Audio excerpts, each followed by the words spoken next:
13 to 16-year-olds nowadays don't have a grey point. They'll say something like, racial issues prevail because the heads of the capitalist system are benefited by it, and 3 seconds later tweet something like Bob the Builder owns my US, without batting an eye. This is the true Gen Z experience. Once in my 6th hour, we were talking about 9/11, and I announced very loudly, more people died in Hurricane Maria than in 9/11, but nobody really cares, because you can't use hurricanes to justify imperialism. And then not even 5 seconds later I said, yeehaw, my beats. A cute study abroad story from my history teacher. So, his friend goes to Germany to study abroad for 3 months, right? And she studied German in school, but she certainly isn't fluent, and she never put a ton of effort into it, just a normal amount. And when she gets to Germany, her host family doesn't speak English at all. Not a word. 2 adults and 4 children, and none of them are speaking English. It's absolute hell to get by. She's constantly gesturing and enunciating, and having to speak perfect German. They weren't very good at understanding her, unless it was perfect, and it's 3 tiring months of non-stop German action. And on the last day, they're sitting at the dinner table, and the father turns to her and says in wonderfully fluent English, "So, I'd say your German's improved quite a bit since you got here. Oh my god."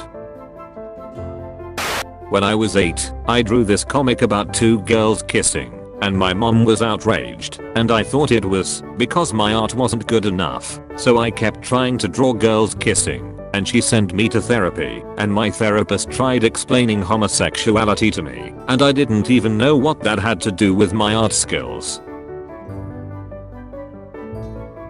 Nothing makes me more nervous than my bus taking a different route than it normally does. Like, where are you taking me? Me, I'm the king of public transportation, a gal haunting the streets that run like veins through this city. The bus turns left where it normally goes straight. Me, I'm naked and alone in this universe, and no one is watching over me.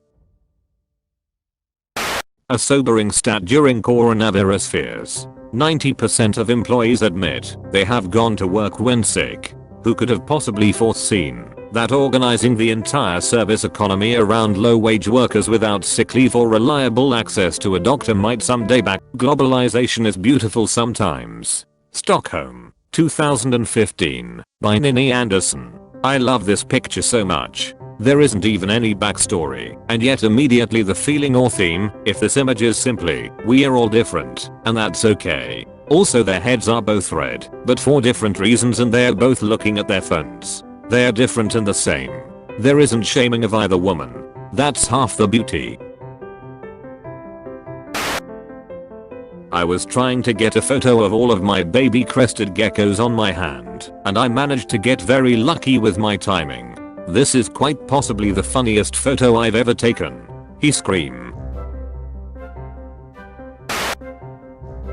Car hops in Dallas, Texas, 1940. In the 40s, women car hops had discovered their tips could increase by up to $25 a week, about $460 in today's money, if they wore significantly revealing costumes. One offended woman in Texas complained to the Fort Worth Star, "We women are sick of looking at girls' legs. We'd rather look at men's." In an effort to force a change in women's uniforms, instead a local drive-in responded by hiring 4 husky young men in blue shorts, white sweaters, and fancy cowboy boots to serve women at the drive-thru.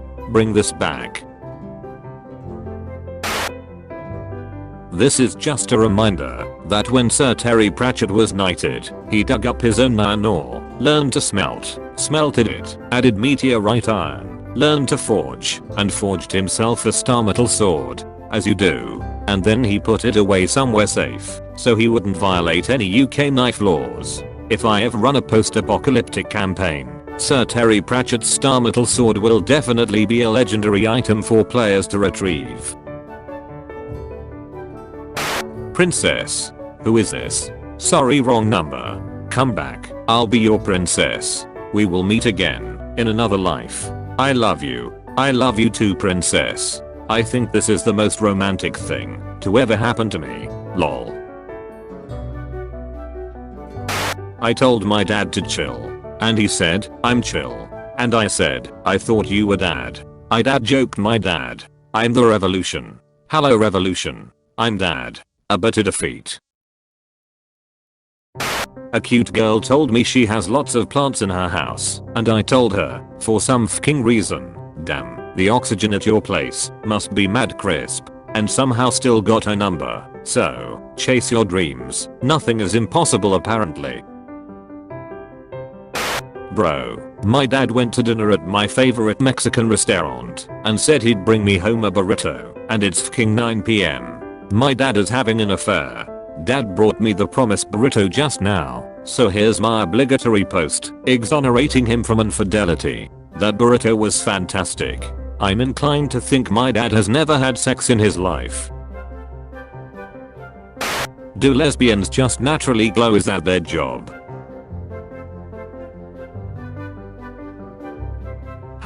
And notice that all of these lesbians started to glow when they finally snapped.